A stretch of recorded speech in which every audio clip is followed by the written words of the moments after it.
Good morning, good afternoon, and good evening. Thank you so much for watching Once and Orphan. I'm Jasmine. Joining me today is Miss Coach Latrea. Thank you so much for joining me, Coach Latrea. How are you? I am well. Thank you so much for having me. Absolutely. Now, Latrea, as I stated, I'm going to jump right into it. You grew up in foster care, right? Um, yes, I spent the last half of my childhood in foster care. I entered the foster care system when I was 12. Yeah, I was 12.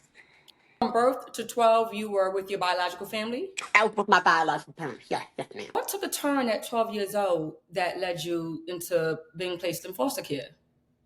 Um, my mother's drug addiction had gotten out of control, and it had gotten to a point where she was no longer able to care for me or my sister. Um, and the thing about it was, as a child growing up in a household filled with addiction, you have this complex where you feel like you're keeping a secret and you're hiding something and that nobody else knows but you. You are the only one that knows that when you go home, your mom's on drugs. You're the only one that knows that there are times that your mom leaves you in the house by yourself to go get high. You are the only one that knows that you take care of your sister. You're the only one that knows that you make sure your sister's good. But in reality, you're not the only one that knows. You think you are, but you're not. So, um, with all that being said, for a long time, I felt like, okay, I gotta hold this together. Because if I don't hold this together, they're gonna take us away. And from a child's perspective, no matter how bad you perceive that environment to be, that's the environment you're familiar with. Right. That's the environment you've learned to thrive in. That's the environment that you've learned to make work. Some outsiders could see that environment as, oh my God, why would you want to live there? That's the worst place in the world to live. Why would you want to stay there like that? But in your mind and in the way you see the situation, it's home. That's all I know. I don't know anything else outside of this type of turmoil or this type of disruption. So for me, no matter how bad it got, that is what I wanted to say. Because that was my mother and that is all I knew. I think that's what people don't understand. It's regardless of how toxic the environment may be. This is a toxic environment that I'm used to. This is a toxic environment where I'm grown in by my biological family. So often a child can be removed from that toxic environment by the state and placed in another toxic environment. And as a child, you're kind of like, well, why not leave me with the toxic environment that I'm used to, that I have the Right. biological That I connection do. to? I do that. See, I do that toxic. You don't Right. put me over here some brand new toxic that I'm not familiar with. Right. And then they'll look at you thinking, well, you should be happy because now you're not with that Right. toxic environment, not realizing the toxicity of the new environment that you're in. And so when you say you had to take care of your sister, my guess is you're the older sibling. Yes. Okay. And so when you Yes. had to, I have a sister that is 8 years younger than me. So, a lot of responsibility in terms of taking care of her was put on me because I was the oldest and she was the youngest. So, yeah, a lot of that responsibility, I had to take. Um, and it was something that was drilled into me. And I don't know if it's a cultural thing or what, but it was something that was drilled into me when she was born. This is your sister. This is your responsibility. You're supposed to take care of her. You're supposed to look out for her. You're supposed to make sure nothing happens to her. You're supposed to make sure she's okay. And the reason I say I think that's a cultural thing is because I don't see other cultures drill that into their children. Now I'm not saying they don't, because they may, but I just found it prevalent within the African American community. Now again, I could be wrong, I'm not saying it's true, but that's what I've seen. But with you saying that, I know families who do that with their children, and there is no drug addiction. It's just a matter of you have Right, to look out, right, So right, that, right. to your point, there's a lot of truth in that. And so there's an 8-year gap between you and your sister, and now you're 8 years old trying to figure out how to raise this brand new human being. So you're warming up the bottles. You're probably trying to learn Yeah, how to. I learned how to feed her. I learned how to make formula, make bottles. Um, I learned how to do her hair. I taught her how to read. Mhm. I taught her how to tie her shoes. I taught her how to spell her name. Um, all of those things. And I guess in looking back at it, now I understand why her and my biological mother don't have the relationship that my biological mother wants them to have because she wasn't there. She Right. wasn't there during those formative years. She wasn't there during the time when you're learning how to tie your shoe, when you're learning how to count, when you're learning how to read. You know, the first day of school, she wasn't there during those times. Because So, your sister probably sees you as a mom, you know. right, and she'll tell anybody. She said, "I'm going to call my sister before I call anybody else." She was like, and there's a level of closeness that my biological mom wants them to have. But my sister's like, all I know about you is you gave birth to me. That's all I know is you gave birth to me. I was put in foster care when I was 2 years old. All I know about this woman is she gave birth to me. Yeah. I don't know nothing else about this woman. I know people say I look like her. I know people say that I have ways like her. But to really sit down and know the core of who she is, I don't. So therefore, she doesn't have that connection Right. to her that my mother would like her to have. And I'm not gonna say it's nerve wracking, but then again, it is sometimes Yeah. because she'll call me and she'll want to know, well, why doesn't Ashley, that's her name, why doesn't she reach out to me? Why doesn't she talk to me? Why didn't she do this? Why didn't she do that?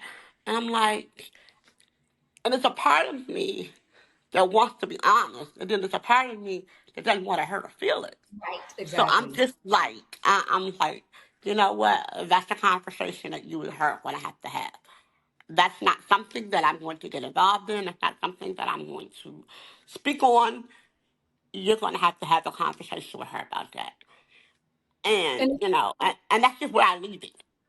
it's obvious you and your mom have a close relationship than she does with your sister. Did you ever ask her what led to her addiction? Um, I knew what led to her addiction. Mm. My mother came from an addictive family. So on both sides of my family is addiction. On my father's side and on my mother's side. Okay. My mother and my grandmother on my mother's side both drank. All of her aunts and uncles drank. So it was already an addictive generational curse that was being carried on from tradition from generation to generation to generation. Okay, that was one thing. Second thing was by me being born with a disability and her having to take on the full responsibility of caring for me.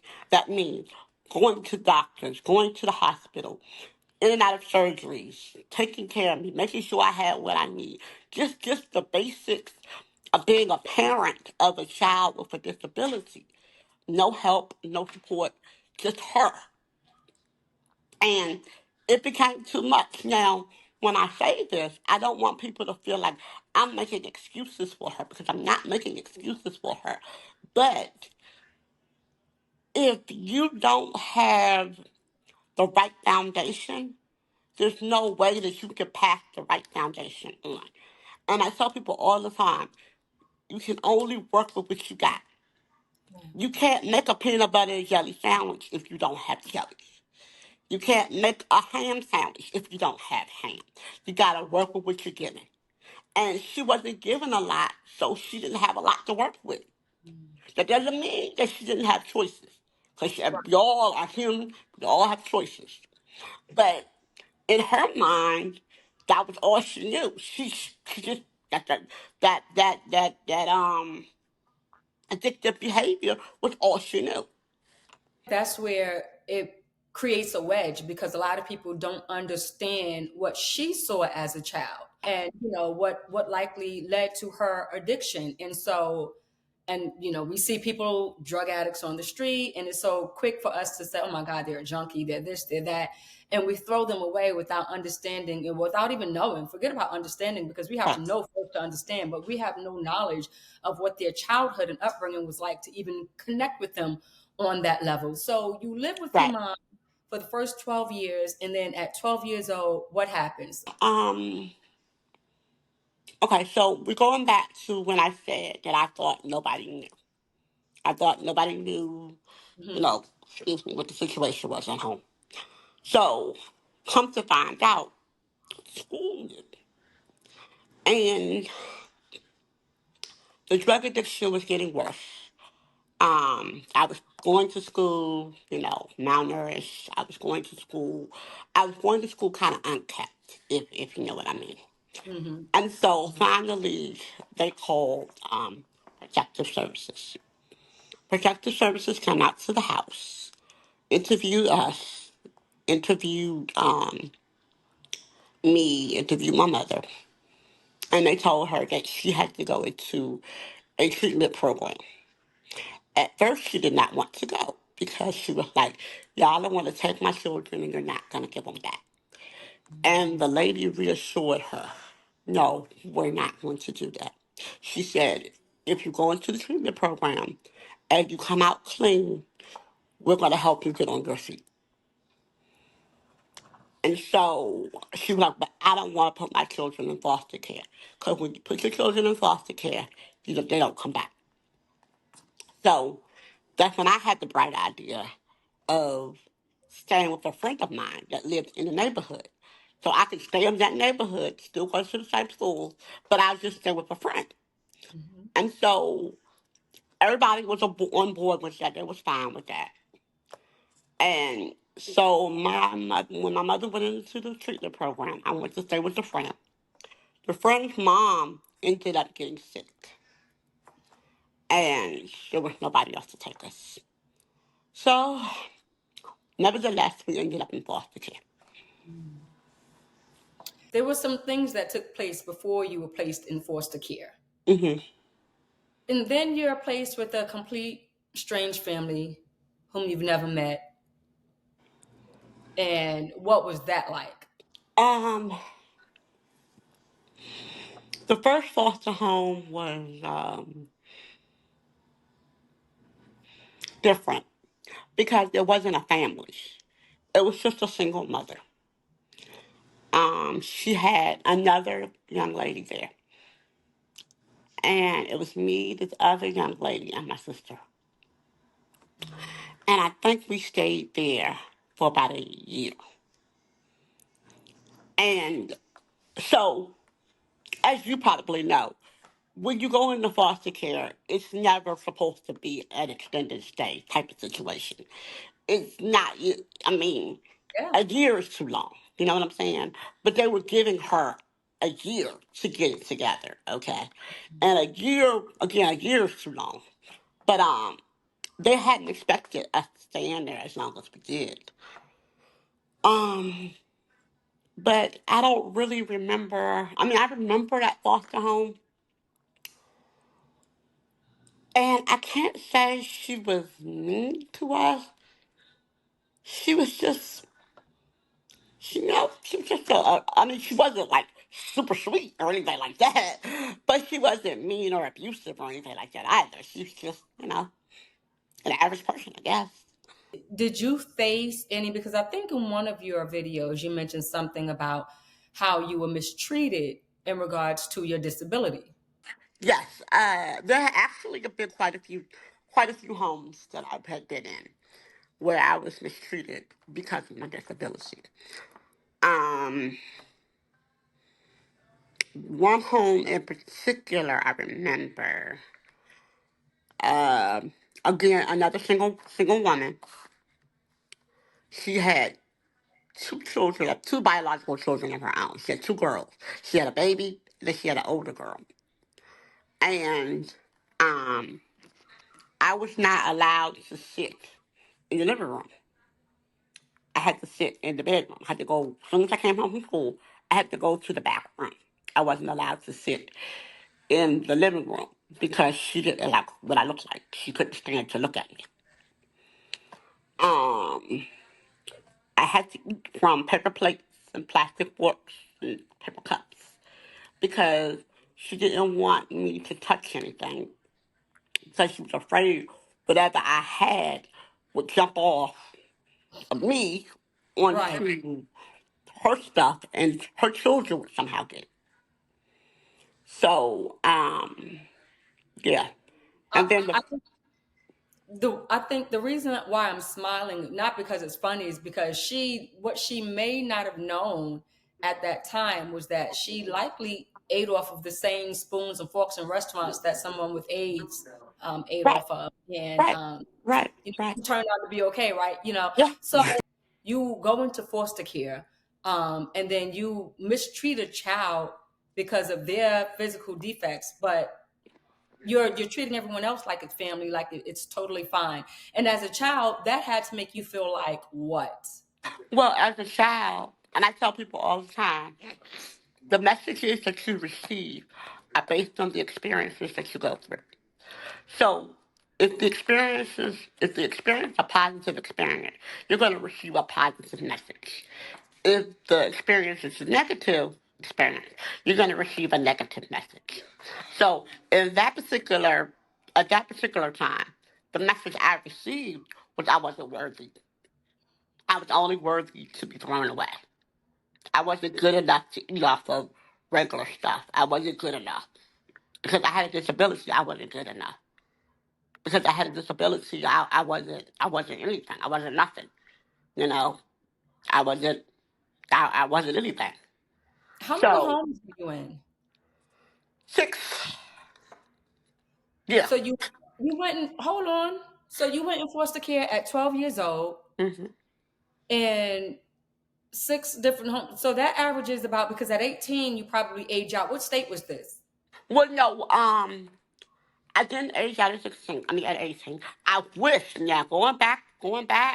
I wish that's how I did it. I really do wish that's how I did it. But I got adopted when I was 16. Okay, gotcha. So, um, because at that point, I had been in foster care from the age of 12 to 16. Okay, that was the math I was mathing. So Right. from 12 to 16, you were in six homes Yes. in 4 years. In 4 years. Yes. Okay. Yeah. um, so when I hit the age of 16, at that point, they were like, okay, you know what? We're not doing this anymore. We're going to go ahead and put the girls up for adoption. Now, I didn't want to be adopted, to be honest with you. I didn't. I didn't want to be adopted. But I felt like my sister deserved a home. She deserved a home where she could get what she needed. She deserved a home where she could be given the opportunity to be a real child. And I didn't want them to split us up because that's what would have happened. If I said I didn't want to be adopted, and she was 9, so she really didn't have a say. So she was gonna be adopted regardless. They would have split us up, and we needed each other. You know what I'm saying? It wasn't like I needed her and she needed me. We needed each other. Mhm. So I just went ahead and like, okay, whatever. um, yeah, so we were adopted. I was adopted at, like I said, 16. She was 9. And the crazy thing about this situation, the irony of all of this, they took me from one household with a drug addict in it, put me in another household with a drug addict in it. Are you kidding me? Now, in my mind, I'm thinking, well, if y'all were going to do this, I could have failed my mother. I mean, this is crazy. That's exactly what I I'm could have, thinking. I Right. should have stayed with my mother. Shoot. And I mean, I the mean, reality of it is that you really could have stayed with your mother. I mean, I could you're have. I really could have. Because, like I said before at the very beginning, that level of toxic, I understood, I knew, I knew how to deal with. I had been brought up in it my whole life, so I was good. You know, my mother was never. I can never say that my mother physically abused me. I was never physically abused. I was never physically harmed in my mother's care. Now, were there some times that we went without food? Yes, due to her addiction. Were there times that we were a little unkept? Yes, due to her addiction. But I was never physically abused. I was never physically mistreated. Nothing physically happened to me due to her negligence in her home. But it wasn't until I hit the foster care system is where the physical abuse started and the physical neglect started. And I'm not allowed to bathe in the bathtub, and I'm not allowed to do this, and I'm not allowed to do that.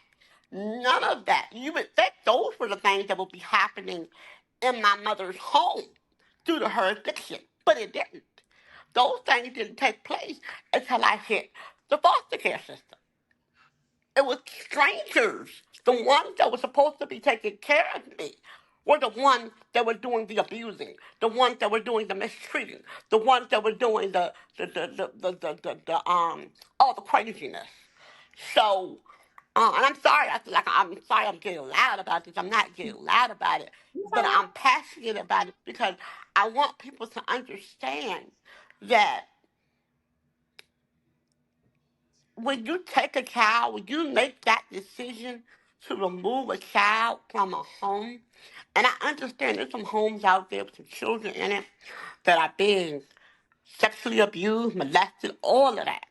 But when you make that decision to take that child out of that home, make sure you are placing that child in a safer, in a safer environment.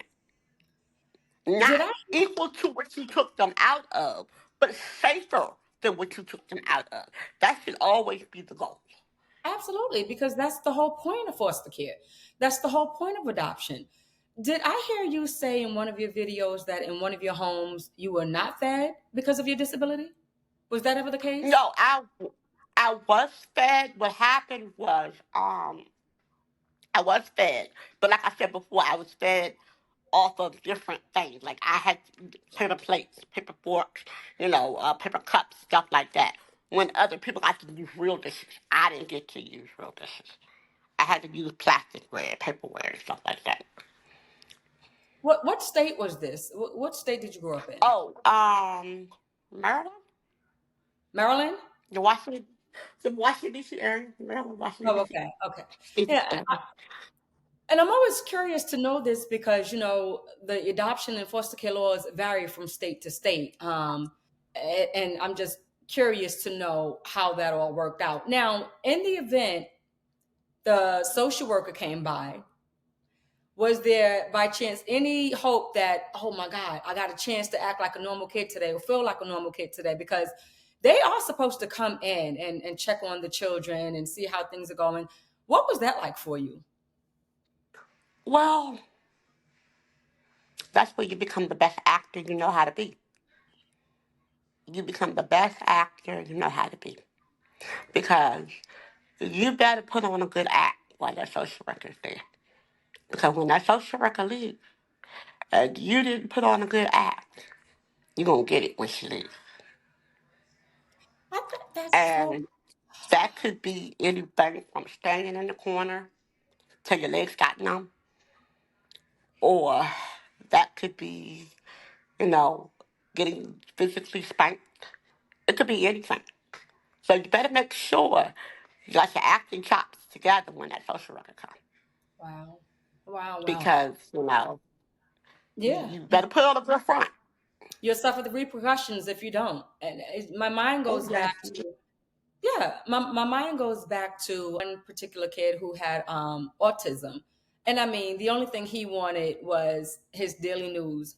First thing in the morning, that's all he wanted. I mean, he would piss a fit if he didn't have his daily news, but he was never abused because he, Right, was climbing walls or anything like that. He was never abused. And so I just wonder, and not only that, he wasn't verbal enough to really fully express what his wants and right, needs were as you are, right, so to think right, that right, right, right, the only thing he could do was act out and just, get right, upset, throw, hit, and do all the things. right, No one abused him though.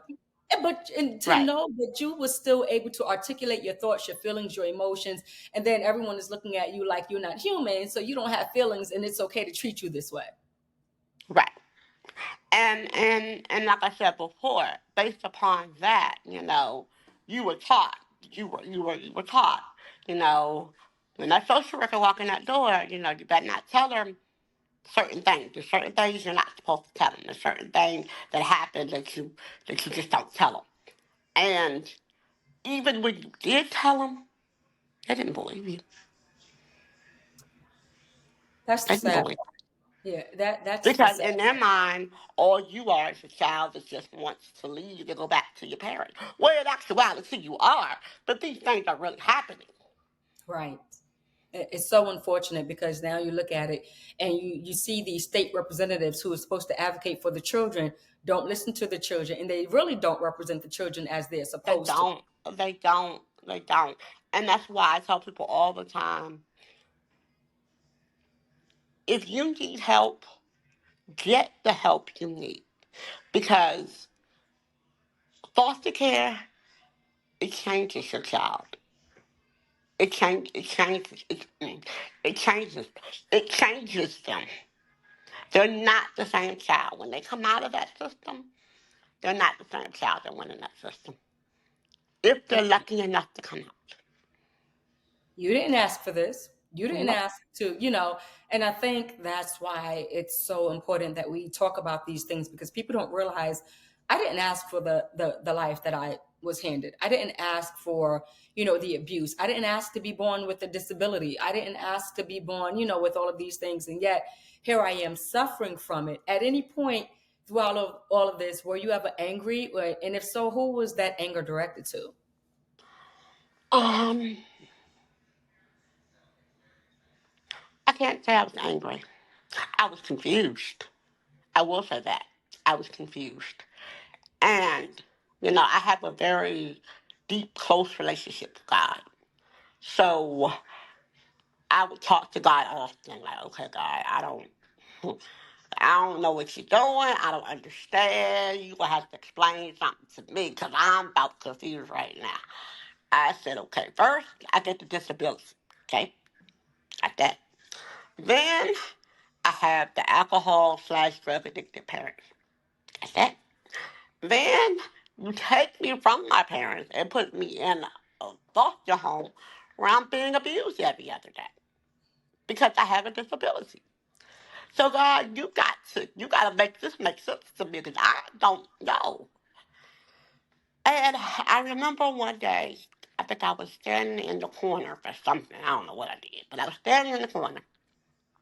Because that's usually in one home. That's usually how they punish you. They make you stand in the corner. So I was standing in the corner. I remember just talking to God, like, God, I can't do this anymore. Like, I can't do this anymore. I'm tired. I'm physically tired. I'm emotionally tired. I'm tired. I can't do this anymore. And I remember God telling me, as clear as I'm talking to you, hold on, I got you. And when I say that word governs my life, that word to this day governs my life. Because at that time, that's all I had. I didn't have nobody else. I didn't have no social worker coming to save me. I didn't have anybody. I didn't have any relatives coming to take me and say, we're going to take you, we're going to take care of you. I didn't have, you know, anybody that's gonna come in like a knight in shining armor and take me away from all of it.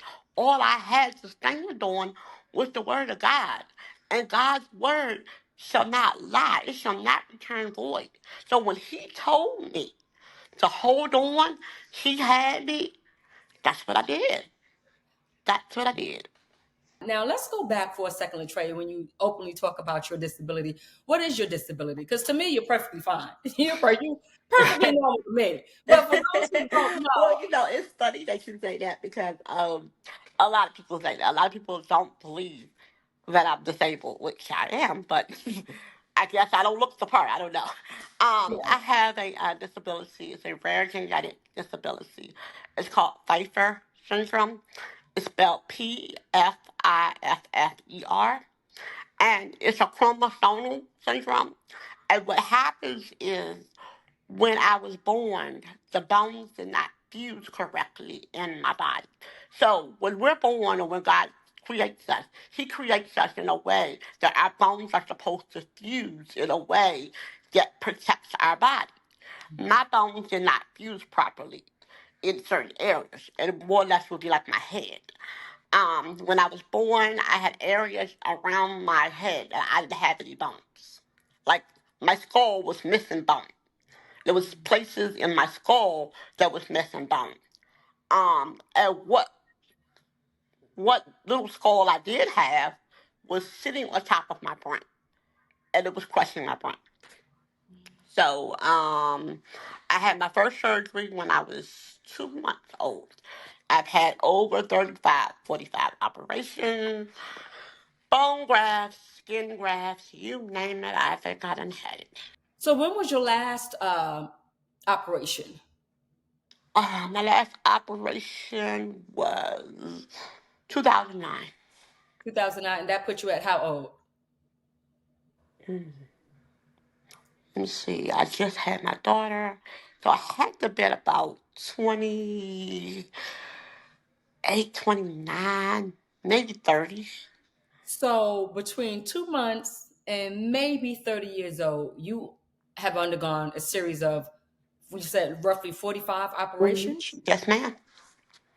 Ooh, girl, you are a strong woman. Yes, And you ma'am. are people who cannot physically undergo that type of physical trauma, because my only thought was that is that that would have to cause some sort of physical trauma on your body. It does.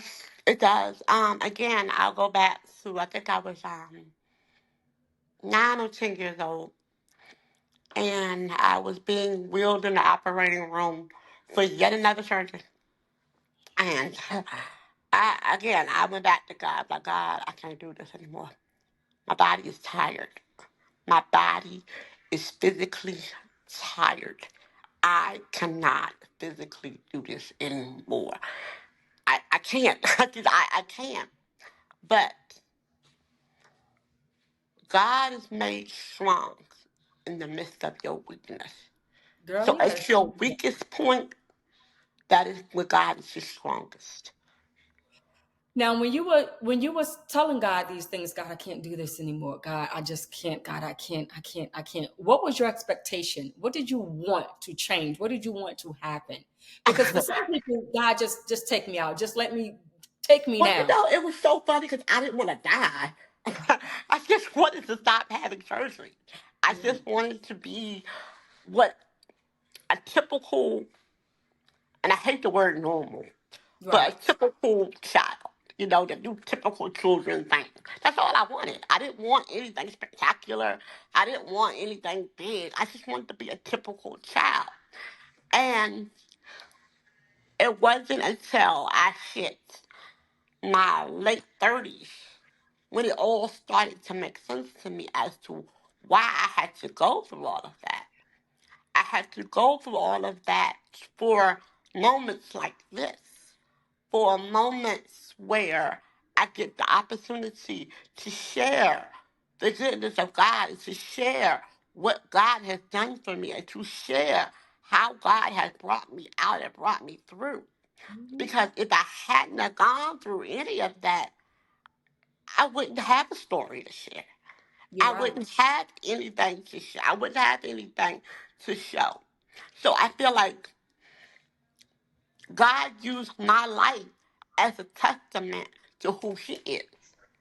That's a fact. So when people see me, they I don't want them to see me. I want them to see who God is and what God can do if you just believe, if you just have faith, and if you just hold on. Yeah. And you know, and I'm trying not to get emotional because It's okay. um I'm trying not to get emotional because it's just like people look at their current circumstances and they're like, oh man, this can't, I can't do this. This is, I can't do that. And God, this and God. I was like, and I tell people all the time, yes, that is your current situation. But that does not mean that's your current destination.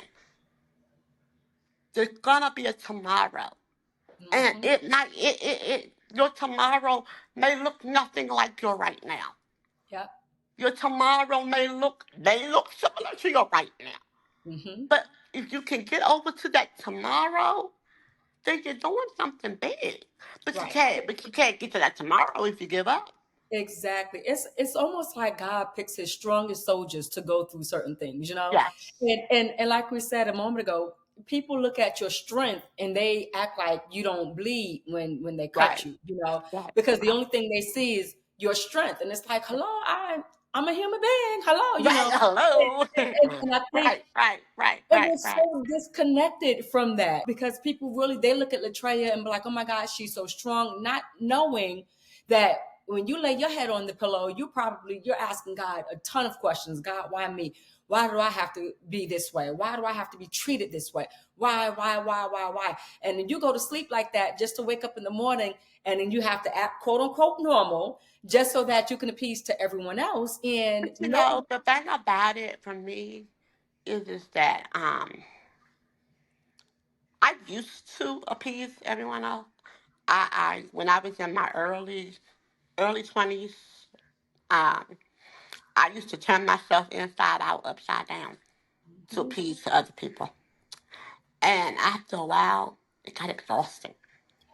It gets tiring. It gets exhausting to not live authentically and to not be your authentic self, but to be everybody's perception. And so finally, I just got to a point in my life where I'm like, look, this is what it is. It's a This freedom. yeah, It's a honey, let freedom. me tell you, let me tell you, there is no freedom like it. Right. And I don't worry about it. I don't care. There's gonna be some that like me, some that don't, some that stare, some that won't. It's just what it is. You know what I tell my kids? I say people are going to talk about you regardless. It's up to you what they say. And Right, the reason why I tell them that is because you can walk with your head down, they're gonna talk about you. You're gonna walk, you can walk with your head held high, they're gonna talk about you. So walk with your head held high. I right, don't care. And it's like to the point, I don't know if I've necessarily been one of those people to please people because I've never really tapped into other people's emotions. And I think that's like the hard part of me that comes with adoption, right? But it's kind of like it's kind of like I don't care. You can say what you want, you can think what you want, you can make up whatever it is you want. You can't do anything about changing who I am. And right, so, but for a lot of people, it really does take a lot. But so I commend you for that and thank you for that. Thank you for not caring anymore and walking into Latrea's fullness because that's really all it is. You're the only person that can make you happy. Only you know your heart's the God, of course, right, but you know the desires of your heart. You know what you have to do to get there. And right, who right, cares right, if anybody else is along for the ride? Who right. cares? Right, right, and you know it's so funny because I talk to people with disabilities every day, and they ask me they're like, "How did you get there? Like, how did I Right. get where?" They're like, "How did you get to a point where you don't care?" I said, "I just woke up one day and just decided I don't care anymore. I don't care anymore." I'll give you a prime example. Um, I don't know if you saw one of the videos. I wear glasses. I'm both Hmm. supposed to wear glasses. And I found out that I'm going blind. So, um, there are no more glasses that are strong enough for me to see out of. So, But for me to be sitting here on camera right now with you with no glasses on, it's big. Because Yeah. before, I was like, oh my God, my eyes are crooked. And people are going to be able to tell my eyes are crooked. And I would just make up all of these crazy things in my head. I ain't got time for that. I ain't got time for that. No, and don't make time for it. Like, look, I was born with the birth defect. I was born missing fingers. I don't care. Like, there's nothing I can do to change Right. that. There's You know, nothing I can do to change it. right. And so my thing growing up was who cares? It who cares if I don't care? No one else should care. Who Right. cares? I still go get my nails done. They don't give me a discount. Right. But Right. it's like nobody has to care. You don't have to make my problems your problems. You don't That's have to. right. Well, if you're uncomfortable, you're not going to make me uncomfortable. I live That's in this right. body. You know what I'm saying? I That's live right. in this And the thing body. about it is your uncomfortability is your problem. Your uncomfortability has Totally. nothing to do with me. At Nothing all. at all. At And all. it's funny because I don't get because I'm a teacher as well. And I've been teaching now for about 19, almost 19, 20 years. Oh my gosh. And I've never had a situation where my kids, I mean, kids ask questions because that's just what they do. Right. But it was never a child that was afraid of me or afraid to come near me Hmm. or afraid to come to my class or anything like that. Because all they see is me. Right. That's it. They Exactly. just see, and they'll tell you, that's Miss L. That's all they see. Right. It's Miss L. They don't see anything else. I remember I was in the Dollar General one day and I was in line. And this little girl, she just kept kind of staring. Hmm. And I could tell she was staring, trying to figure out what was going on. She Right. just kept staring and kept staring. And so the way I ease the situation, I said, I'll speak. Like, hello, how are you?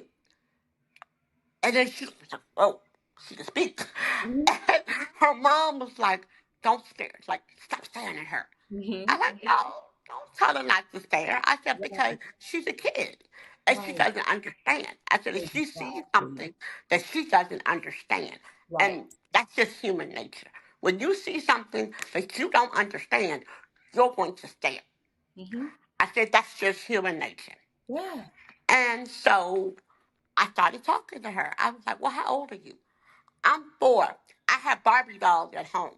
I said, oh, Mm. you do? I said, well, how many Barbie dolls do you have? I have a lot. I have clothes. I have a Barbie house. I have a whole bunch of stuff in my house. I said, well, I bet you do. I bet you have fun playing with your Barbies, don't you? And I just started having a conversation with her. And she was like, Mommy, can she come to my house and play with my Barbies? So it's just, so that's just how it Yeah. goes. And my kids at work, they're like, Miss L, you can come to my house and play with my toys. I have a lot of toys at home. I'm gonna ask my mommy till you come to my house. Right. I said, okay. Right. And But the point I'm trying to make is that kids, that's all they see. right. That's Oh, they don't all they don't see right. anything else. And like you said, they are looking at someone who they're not familiar with. That they're Right, looking at something that they don't understand. right, And those moments, I handle those moments the same way. Like I don't right. care, especially with kids. It's because they're the most adorable and the most genuine anyway. So it's the adults who are the I was gonna say a bad word, but it's the adults Oh no, that I'm right there with you. I'm right there with you. it's the adults who are the problem. And even to your point, you proving your foster care experience proves that the adults are the problem. You know what I'm saying? Because how can you be an adult and mistreat a child due to their disability? Like, did you ever not think or not realize that you could this could have been you? This Right, child did not ask for that. It's the weirdest thing to know that you can actually get along and have a better relationship with the child than you can an adult. And for the adults who are supposed to be the responsible ones and taking care of the children, when you finally got adopted, did you ever look back at your foster care experience or maintain relationships with those people? My guess is no, but I just want to no, hear you say it. no, no. There was no need to. There was no Right. need. None. But I did have to forgive them. Oh yeah. Oh I yeah, did have to forgive them. yeah, yeah. But there was no need to have a Right. relationship. There was no need to continue.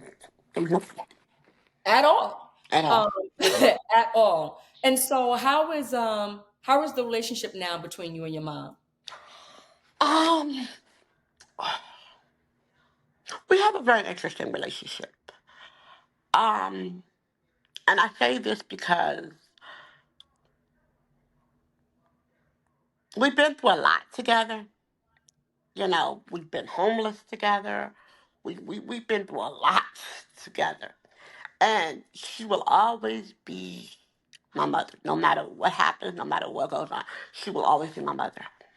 But there are times where she's just, she's difficult to deal with because it's just, I mean, our personalities are very different. I'm the kind of person that I look, I don't con people. I don't run game on people. If I tell you I'm gonna do something, I'm gonna do it. I don't lie. I don't, and I'm not perfect though. Don't get me Right. wrong. So Right. what I'm saying is that I try to honor people and and show people the same energy that I'm showing. Mm. My mother's not quite like that, and when she gets into those moods of what can I get? What about me? Well, how does this affect me? Me. What about me? Those are the moments when I have to take a time out because it's been about you for a while. When are you gonna make it about somebody else? When are you gonna make it about somebody else other than you?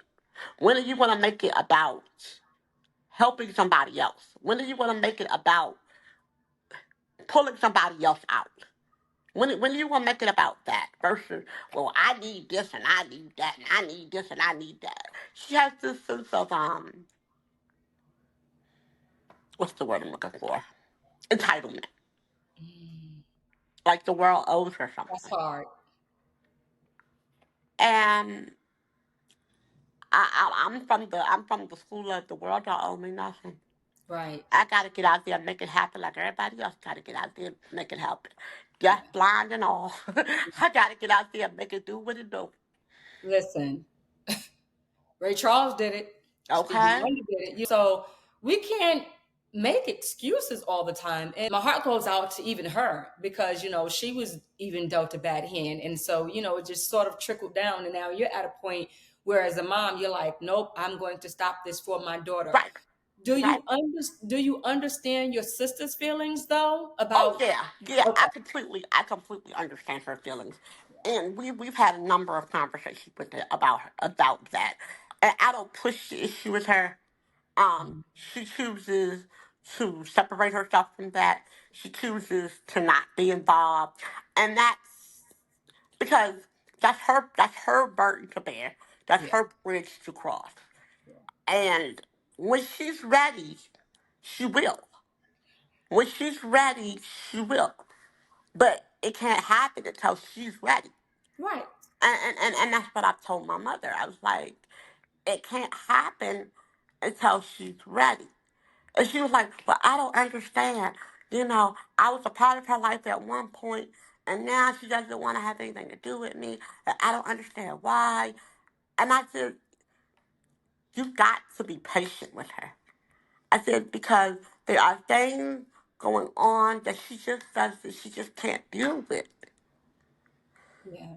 And You know, I mean, she just, when your mom says I was a part of her life at one point, and if your sister was placed in foster care at 2 years old, she doesn't have any memories of mom or being no. What she means is okay. there was a time when my sister did reconnect with Okay. my mom, Okay. and she allowed her to see her kids, and they kind of all hung out and had this camaraderie. And my mom thought that they were going to rebuild their relationship and all of this and all of that. And then, for whatever reason, my sister decided, she decided that my mother was just too much. Just she had too much going on. And she said, there's no way I can balance my life, raise my children, and raise her too. I heard someone say this before, how people can grow up in the same household and have two different experiences. Children, that is. At the point in time, you knew your mom in your earlier years, and as opposed to your sister who doesn't really have much memories before the reconnection. Hmm. And if even if the two of you had stayed in her care, it is very possible that you could still have two completely different Oh experiences. yeah, yeah, yeah. And so that's why, I'm thankful to you for just understanding your sister, because a lot of times people expect their siblings to carry the emotions they carry, and they expect them to feel the same way. Like, oh, but that's our mother. But Right, she did this for us and she did this. And your right, sister might feel like, wait a minute, you may have seen that. I didn't. You may right. have gotten And that. I that's the didn't. conversation we had. She was like, because she called me Tria. She's like, Tria, you have all of these memories of her. I don't. You have these memories of her behaving in a certain way. I don't. I don't. I don't have memories of her. I don't have, the memories that you have. So you can't expect me to feel the same way. I said, I don't. Right. I don't. Right. I don't expect you to. I don't think you should. I don't. I said, I understand exactly where you're at and how you feel. I said, and I never wanted to come off where I'm pushing you to do this. Because if it's something you want to do, then great. If it's not, that's great too. Right. And that's a real emotion that she has to work through. Right. No one can tell her that she can't feel that way, because and my reason for asking is because I understand those emotions. I never even went home with my biological mother. I was immediately placed in foster care. So when I did reconnect with her, I was 32 or so. But knowing who my real mother is, that's my real mother. I can't expect you to come in because you birthed me and think you're just going to come in as supermom after 30 plus Yeah, years. and that's my sister. My sister's Right. like that. My sister said the same thing. She was like, Tria, she never raised us. She never raised me. She doesn't know me from a can of paint. All she knows is that she gave birth to a girl my age. That's all she knows. She doesn't Right. know me. She doesn't know anything about me. She said, you know more about me than she does because she never raised me. But I'm 37 years old. You can't come in at 37 and try to be the mom you should have been at 5 and 6. So it doesn't work that way. It's kind what she's saying is kind of true. Do you feel like your biological mom in a sense feels like she's mom despite the fact that you girls were Yeah, adopted? yeah, yeah. Yeah. And she feels like we shouldn't be talking about this anymore. This is old stuff. Why do we keep bringing this up? Why do we keep having these conversations? Why do I keep doing these interviews? You I mean, know, she would get so she gets so mad at me every time she sees one. Yeah. sorry. It's Um nothing to be sorry about because the thing about it is this is how I look at it.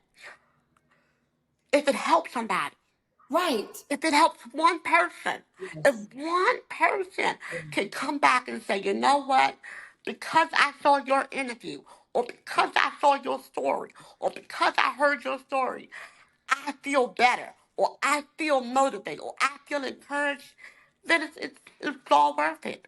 Someone said to me about a year ago, they said, um, I guess it was a time where they were talking about someone that they knew was hurt from like their earlier years. So this person is now in their 30s, they recall being hurt at 10 years old. And this individual said to me, but that happened so long ago, we should be over that. And my response to them was, you can't tell someone when and how long it takes for them to heal. So when mom, I'm sorry, but if it comes to we should be over this, we shouldn't be talking about this anymore, until I step into my full healing, I need to talk about this for as much as I can. And no one, not mom, not dad, not auntie, uncle, grandma, grandpa, no one can tell you when you should stop, because Right, that's what therapy is all about. You right, are laying on someone's couch to talk about your emotions. Why do I feel like this? Why did this happen to me? So that someone can help you navigate your emotions and your feelings and all of these things. And sometimes that takes a lifetime. You're talking about that until your dying day. So we can't put a time on how long it takes No, for somebody to heal. no, no. You know? And it's crazy because now, before, when I first started doing this, and she would call and she would be upset. And I used to feel guilty. I'm not gonna lie, I used to feel guilty. I don't feel guilty now. I Yeah. don't, because I feel like I said before, if what I've gone through could help somebody else, yeah, I didn't go through it in vain.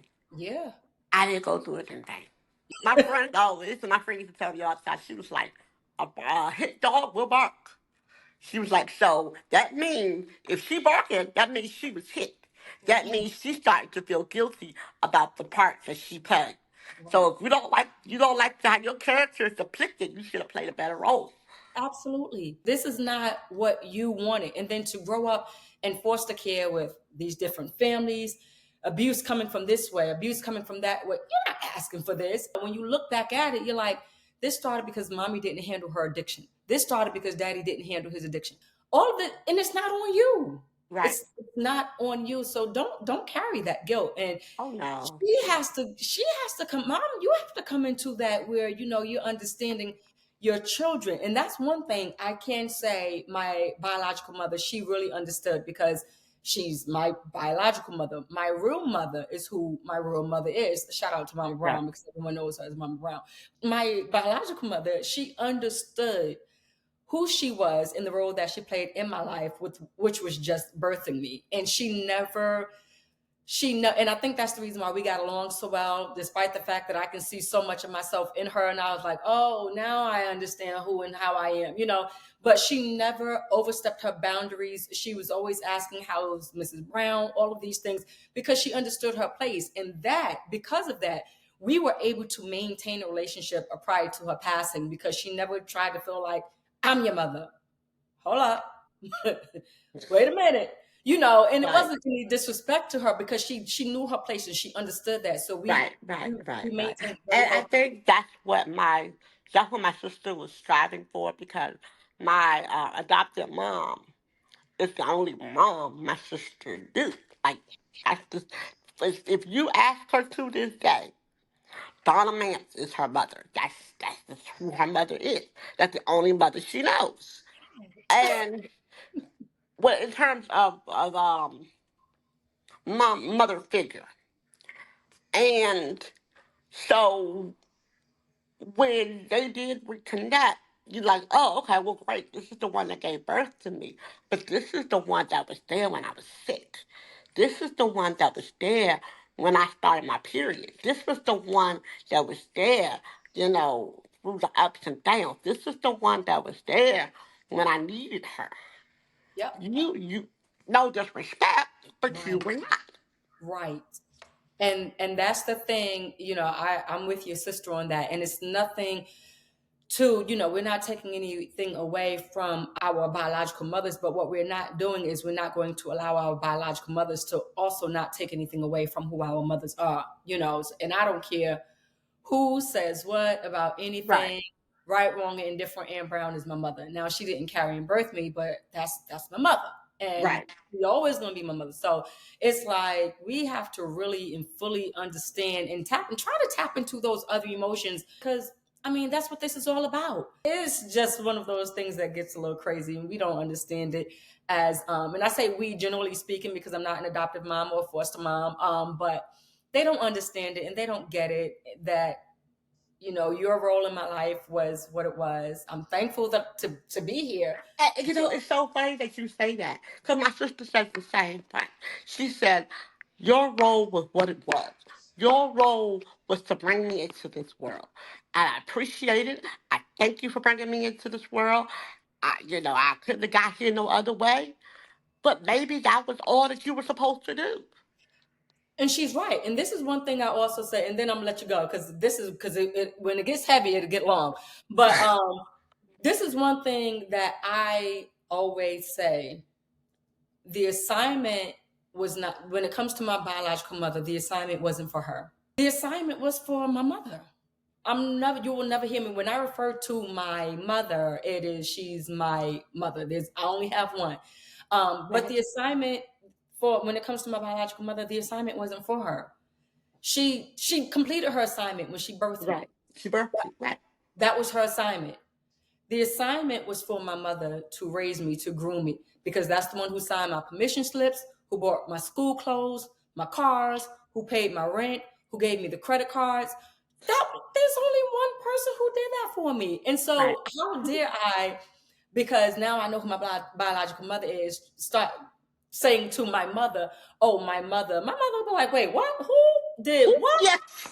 She would be like, "What are you talking about?" Because she knows who my mother is. And then the dopest part about that is that my mother always wanted me to know who my biological mother was. So if it wasn't for her encouragement of saying, "You got to go find them, you got to find them, you got to find them, you got to find them," I probably wouldn't have done that in order to even maintain a relationship with my biological mother. So shout out to your adoptive mom for taking the assignment and doing what needed to be done.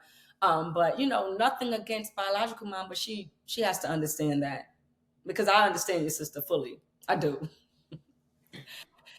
Girl, thank you so much. Her name is, go ahead and toss out your handles, Latrea, so that we can make sure people are able to keep up with you and follow you and know how to. Okay. Well, I am Coach Latrea. On Facebook, I am Latrea Anita Russ. On TikTok, I am Coach Latrea. I'm also Speaker Latrea on TikTok. I have two TikToks. On YouTube, I'm Coach Latrea. Instagram, Coach Latrea 79. Um, I think that's it. I think that's all I have. Oh, my email address is coachlatrea@gmail.com. And my website is www.coachlatrea.net. Thank you so much for your time. Oh, I Thank want you. to say one more thing. I'm actually getting ready to start a uh conference. I'm doing a conference in another month or so about self discovery, about learning who you are, learning and understanding who you are as a self, especially for women. Because as you guys know, we wear so many different hats. You know, we're mom, we're aunts, we're uncles, not uncles, I'm sorry. We're mom, we're daughters, we're granddaughters, we're mothers of our own. You know, we wear so many different hats. And sometimes, because we wear so many different hats, we get lost. Who we are gets lost in the sauce of all the hats that we wear. So there are times that we have to reconnect with who we are and reconnect with the person that God has called us to be outside of all of those hats. And we have to understand that those are just hats. That's not who we are. Those are just hats that were assigned to us. But once you take that hat off, you're a totally different, you're an actual being, you're an actual person that God has designed and created for such a purpose. And so many times we just get lost in that. So I'm gonna do a conference um about that. And it's called the Self Discovering Me. And if you go to my website, www.coachlatria.net, join the mailing list. You will get more information as it arrives. As you said, we wear so many hats, we lose touch of who we are. And I have one girlfriend, and she's like the trendy one. She loves fashion. She's always dressed, and she's like, pull yourself together. And I'm like, nope, this hat and this t-shirt is good enough to go get a loaf of bread. I walk out the house looking like anything. She's like, why that t-shirt? Why? I thank you all for watching, and I hope you gained something from this. And if you need to contact Coach Latrea, her information is on the screen. She's very responsive, because when I send her DM, she's like, I got you, girl. So, it's not like it's not like she's gonna miss you. No, She'll get to you. So I no, thank you so much. I try to respond. I try to respond right away. Yeah. To both DMs, emails. I am in school right now, so if it takes me a day or so, I'm gonna get back. I'm gonna get to you. I promise.